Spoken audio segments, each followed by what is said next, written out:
আসসালামু আলাইকুম বন্ধুরা, এবি বন্যা ব্লগসে আপনাদের স্বাগতম। এই তো আমি আপনাদের জন্য নতুন আরেকটি রেসিপি নিয়ে চলে এসেছি। রেসিপিটি অল্প উপকরণে ঘরোয়া পদ্ধতিতে রেসিপিটি তৈরি করা যায়। আমি রেসিপিটি তৈরি করার জন্য কি নিয়েছি আপনাদের সাথে শেয়ার করছি। আমি নিয়েছি 2টি মাঝারি সাইজের আলু সিদ্ধ। আলুটা আমি ম্যাশ করে নিয়েছি। দিয়ে দিচ্ছি 1 মুঠো পেঁয়াজ কুচি, দিয়ে দিচ্ছি 3-4টা মরিচ কুচি, ধনিয়া পাতা কুচি, পরিমাণ মতন লবণ দিয়ে দিচ্ছি।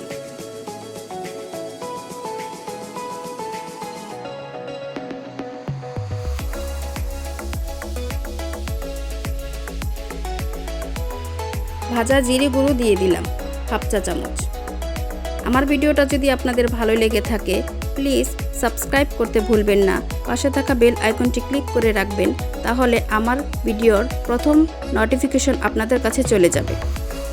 দিয়ে দিচ্ছি 2 চা চামচ কর্নফ্লাওয়ার। সব উপকরণগুলো একসাথে হাতের সাহায্যে মেখে নেব।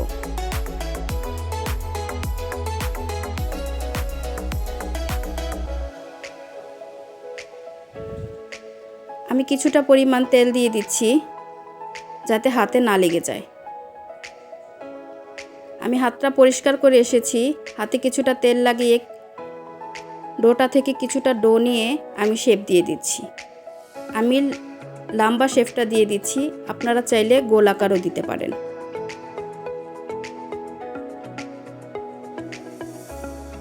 এই তো আমার নাস্তাটা একটা হয়ে গেছে। আমি আপনাদের আরেকটি করে দেখিয়ে দিচ্ছি।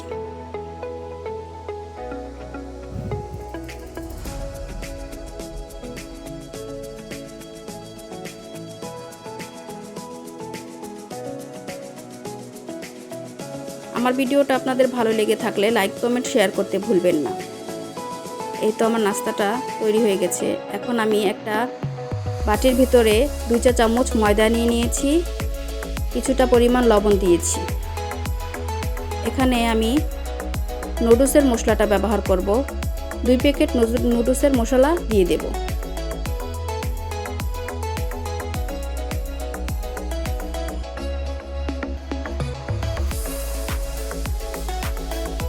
এখানে অল্প কিছুটা পানি দিয়ে ব্যাটারটা তৈরি করে নেব।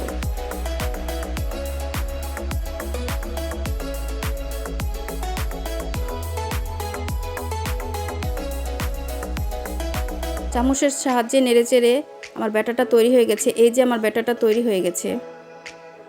নিয়ে নিয়েছি নুডলস গুঁড়ো করে। ব্যাটারটার ভেতরে আমার নাস্তাটা নিয়ে কিছুক্ষণ নেড়েচেড়ে তারপর নুডলসের উপর দিয়ে দেব। নুডলসের উপর দিয়ে এই নাস্তাটা রোল করে নেব।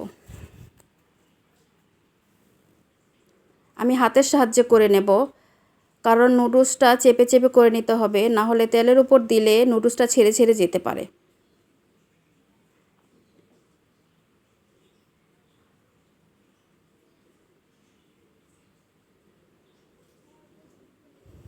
আমি আরেকটা করিয়ে দেখিয়ে দিচ্ছি।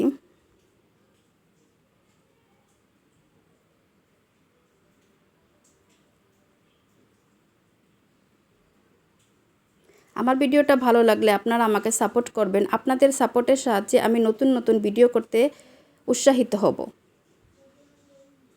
এই তো এভাবে নুডলসগুলো দিয়ে গায়ে গায়ে জড়িয়ে নুডলসগুলো চেপে চেপে দিতে হবে।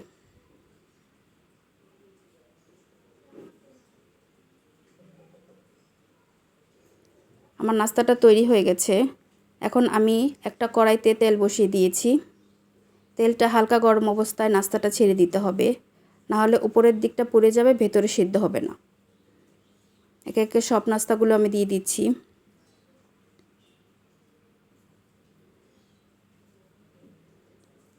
এই তো আমার এক পিঠ হয়ে গেছে, আরেক পিঠ আমি উল্টে দিয়েছি। আমার নাস্তাটা ভাজা হয়ে গেছে, এখন উঠিয়ে নিচ্ছি। এই যে পরিবেশন করে আপনাদের সামনে নিয়ে আসলাম। দেখুন কতটা সুন্দর হয়েছে দেখতে, খেতেও ততটা মজাদার হয়েছিল।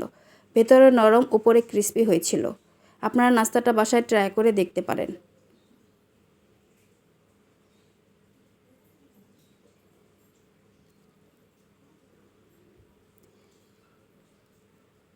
আজকে এই পর্যন্তই, নতুন কোনো ভিডিও নিয়ে আপনাদের কাছে আসব। আল্লাহ হাফেজ।